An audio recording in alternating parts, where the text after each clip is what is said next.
Akala ko'y gas-gas. Speaker pala.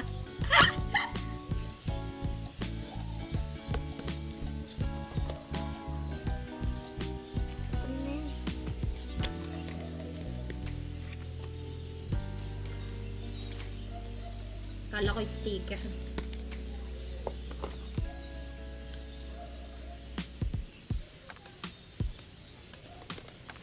What is that?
So, yun mga friendship, finally, siguro after 30 minutes of pag-iisip ko ano ba yung dapat kong gawin para simulan tong vlog na to. Ito na, totoo na. At wala na yung electric fan na lagi maingay sa kwarto ko. Kasi look, share ko lang. Ayan yung mic, dito ko nilagay. Kasi pag, wait Kasi pag dito, yan, parang nakaka-distract. Para kung gagawa ng song cover. Gusto nyo yun? Oh, next time na lang. Sabihin nyo, comment kayo pag gusto nyo kumanta ako, guys. Grabe yung boses ko. Sobrang gusto ko nang i-share sa inyo. Grabe. Hello mga friendship. Welcome or welcome back sa my YouTube channel. Yeah. So yung mga friendship, yung binili ko ay, to be honest, it's second hand. Kasi naghahanap ako ng affordable. And lahat naman tayo, syempre, naghahanap tayo ng affordable na gadget para sa school. Hindi natin kailangan ng sobrang mahal. Kasi, pangpasok. Pero ito sa online class, ito hindi ito pang, pang style lang natin. Ang ingay ko daw, grabe. Yun. So, ito nga ay second hand. Pero yung binilahan ko naman po na shop ay legit. Software update nito, 'di ba? Kasi ang dami yung nagbebenta ng murang iPad. And yung iba sa sobrang mura, hindi na siya updated kaya hindi kayo nakakapag-download ng ibang apps. Yung mga matataas na at mga bagong apps, tama ba? Ay hindi compatible sa ibang iPad. So itong binili ko, iPad mini 2, compatible pa siya para sa Google Classroom, Google Meet, and kung ano pang apps na ginagamit niya para sa school. Grabe. Itong iPad mini na to ay parang dinesign ko lang. Dinesign ay para sa pag-aaral lang at walang kung ano-anong halong laman ng mga apps na para sa aking mga yon. So, ganun din. Siguro yun yung tip ko para sa inyo pag kailangan nyo talaga ng gadget. Parang i-focus nyo para sa pag-aaral. Yes, parang ang sipag ko naman din. Yan. Ang nakalagay lang talaga ditong apps na to. Kasi 32GB lang nga siya. Ayoko na masyadong parang mapuno agad. Hanggang kailan pa ba tong online class na to? Grabe. Hindi natin alam kung hanggang kailan itong online class na to. Kaya dapat ingatan natin yung mga gadget natin. Lalo na ang daming pinapa-upload na apps. At ang daming mga files na isinasaksak natin sa mga gadget natin. Pag bibili tayo ng gadget, siguro para sa akin, dapat unang tinitignan natin dun sa settings niya. Chine-check natin yung bawat detalye ng phone na to. Kasi second hand nga, baka meron tong bakas ng mga unang gumamit. Worth it bang bumili ng iPad mini to na second hand? So, sa software update, ito ay iOS 12.4.8. Then, binili ko nga ito na 32GB. Then, next, ano pa ba ang kailangan natin sabihin para dito? Dahil nga second hand siya, nung binili ko siya, syempre tinignan ko din kung smooth pa ba siya or yung Super B, maganda pang quality, ganon. Nung pagtingin naman namin, kita nyo naman dun sa pag-unbox ko kanina, kahit na unbox na siya, wala pa siyang signs of usage. Parang wala siyang mga gas-gas. Kasi expected natin lagi pag second hand, may mga gas-gas na. Pero natuwa ako kasi nung pagtingin ko nga, wala siyang gas-gas, smooth pa rin, mas makinis pa sa mukha ako, diba? Ganon. Next naman, ang nagustuhan ko dito sa iPad mini 2, yung basta yung parang mismong interface ba na features ng version niya ay updated pa rin. Yung ganito, ayan. Kita ba? Ayan. Updated pa rin siya. Maganda yung quality. May bumubulong dito. Dito yung manager kong isa eh.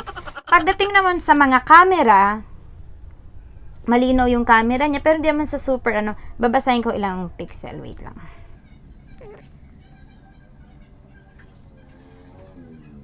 Guys, insert ko na lang dito kasi hindi ko mahanap. Para alam nyo kung gaano kataas ba yung megapixel ng front and back cam nito. Okay siya, makinis, walang problem. Yeah, walang bakas ng nakaraan ng may-ari kung sila mang gumamit ito. And, iyon, siya, biglang nag-black out si. So, nagpapatugtog kami. Bigla siya namatay. So, kala ko kasalanan. Kasi, ganyan lang naman siya. Naka-stay foot lang siya dyan. Then, yun siguro, umabot ng 5 minutes bago namin mabuksan uli.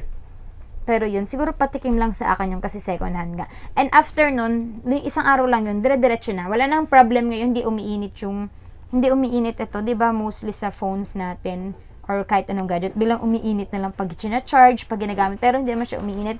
Then, hindi siya lag. Yes. Parang hindi siya nagiging sagabal sa pag-aaral kasi yung internet lang talaga grabe dito sa atin, di ba? Yun. Next thing, kasi di ba pag bumibili yung iba ng iPad, lalo na pag online, hindi nila na-check kung nakakapag sign up ba dito ng Apple ID. So, nung akin naman, wala akong naging problem. Basta nilagay ko lang yung Apple ID ko, o kaya pag gumawa ng Apple ID, nakakapasok agad. Kasi yung iba parang naka-unlock, dapat mo pang i-unlock para makapag-login ka ng Apple ID mo. Dito, ang smooth lang, ang bilis. So, let's move na sa isa kong isi-share. Kasi okay naman na. Lalagay ko na lang dito sa gilid yung mga details para mas alam ninyo yung info tungkol dito. Case with keyboard. So, dati, ang hinahanap ko lang naman kasi ay keyboard. Kasi, nahihirapan nga syempre pag iPad, tapos pag wala kang keyboard, pindutin mo ng mano-mano, kailan ka pa matatapos gumawa ng essay mo. So, hindi na magiging essay yan. Magiging hard na. Don't leave me. Yun. So, natuwa ako kasi naghahanap ako sa Shopee. Salamat, Shopee! Yeah! Nung binili ko to, naghahanap lang kasi ako sa Shopee ng Bluetooth keyboard.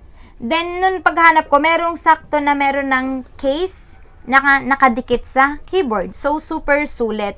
And, wala naman siya masyadong kaartihan. Meron lang dito na, ayan, merong on and off, then pipindutin mo yung connect. Yeah, iPod.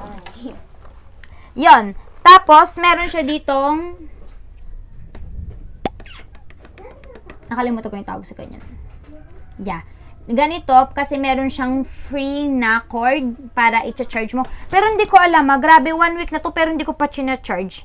Hindi ko alam kung hindi siya mabilis malubat to kahit hindi mo na i-charge. Kasi, yun nga, yun lang napansin ko dito. Grabe. 1 week na pero hindi ko pa siya charge.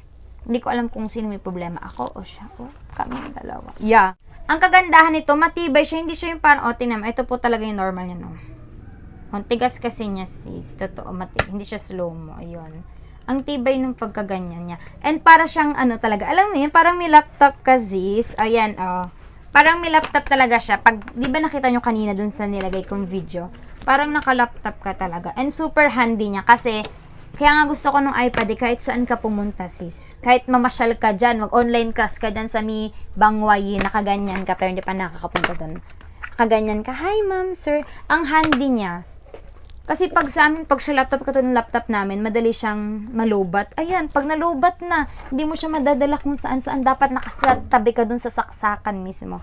So, yun, ang handy niya and maliit lang. Hindi katulad ng iPad Air na sobrang laki. Hindi masisiksik sa mga gamit mo.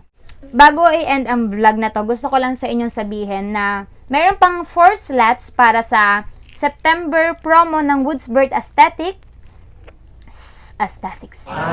Yan. And, mag-message kayo sa aking Facebook page if gusto nyong i-avail yung promo nila and magamit nyo yung aking discount code para makapag eyelash extensions and eyelash lift na kayo. Yan, share ko lang, pinaayos ko siya, pinadagdagan ko ng very light, and yon, mag-visit kayo sa Woodsburg Aesthetic Clinic para makapagtanong ko. Pwede naman kasi kayo doon mag-inquire kung nahihiya kayo na mag-PM sa kanilang Facebook page. Yun lang, and God bless. Peace and love.